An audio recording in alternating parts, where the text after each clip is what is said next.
Halo, assalamualaikum. Perkenalkan, nama saya Ratna Fajriana. Saya kelas 12 Farmasi dari SMK Mulia Sada. Saya di sini akan menjelaskan tentang beberapa APD, PKRT, dan penggolongan obat berdasarkan perundang-undangan. Yang pertama, saya akan menjelaskan tentang APD atau alat perlindungan diri.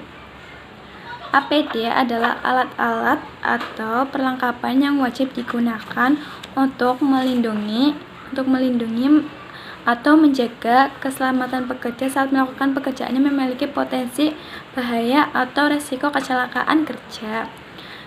Contoh-contoh beberapa APD.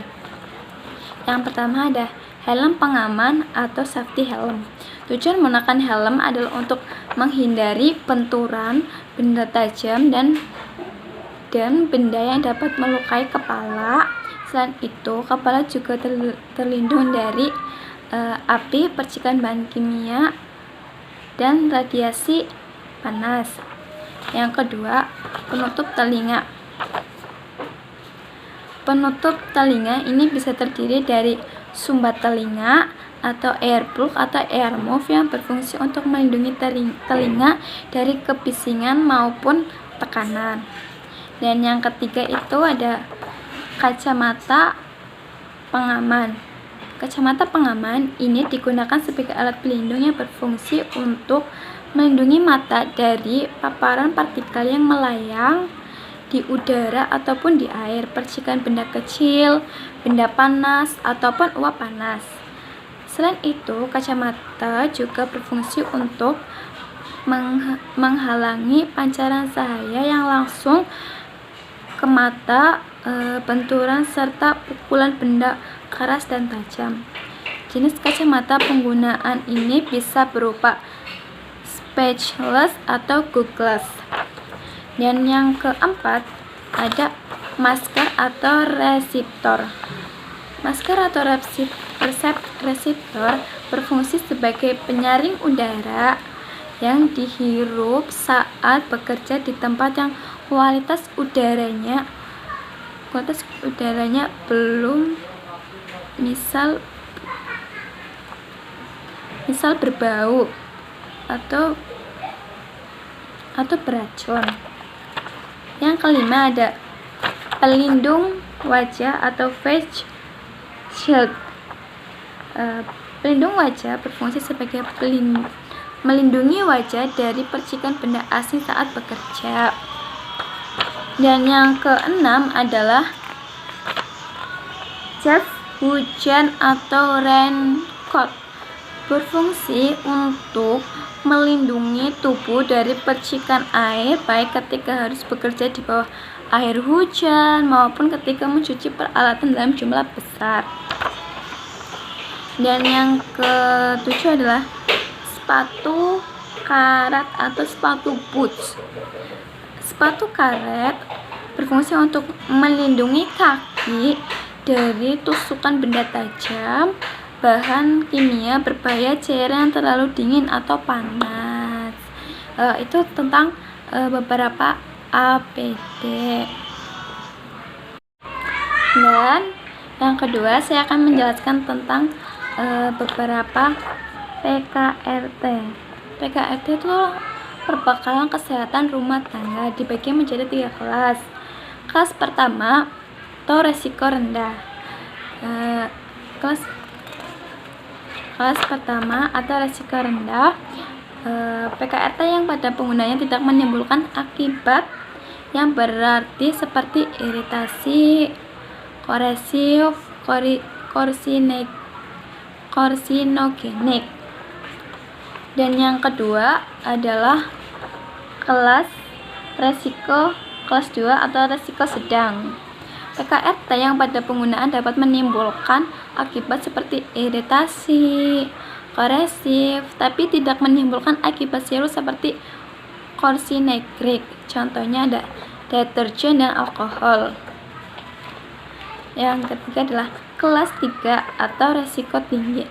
PKRT yang mengandung pestisida di mana pada penggunaannya dapat menimbulkan akibat serius seperti karsinogenik. Contohnya anti nyamuk bakar dan rebelan.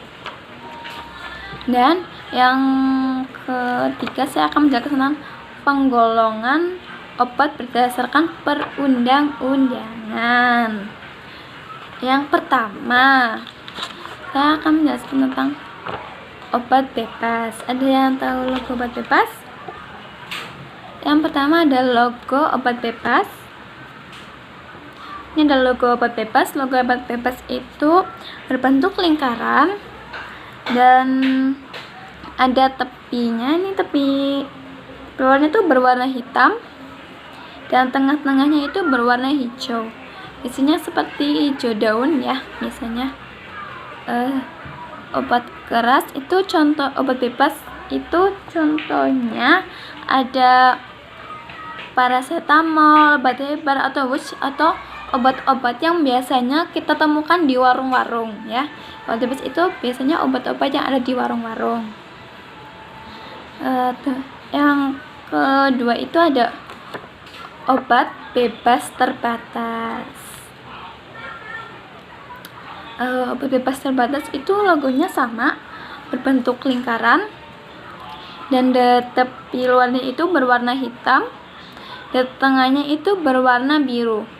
Ini biru tua ya, biru tua. Obat bebas terbatas itu contoh obatnya ada CTM, Aleron, Atrobetrik, Migre. Itu yang biasanya ada di apotek. Kebanyakan itu ada di apotek. Kalau obat bebas terbatas, obat bebas terbatas itu ada 6 peringatan. Ada 6 peringatan. Peringatan pertama atau P1, awas obat keras, baca aturan pakainya. Contohnya ada Delcogen dan Neosep. Yang kedua itu atau P2, awas obat keras hanya untuk kumur, jangan ditelan. Contohnya seperti Listerin dan Betadine kumur. P3, awas obat keras hanya untuk bagian luar tubuh. Contohnya ada Kalpanak, Betadine, Solution. Yang keempat ada P4, awas obat keras hanya untuk dibakar. Contohnya rokok anti asma. Yang kelima atau P5, awas obat keras tidak boleh ditelan. Contohnya Rivanol kompres. Yang keenam ada P6, awas obat keras, obat wasir jangan ditelan. Contohnya Anusol suppositoria.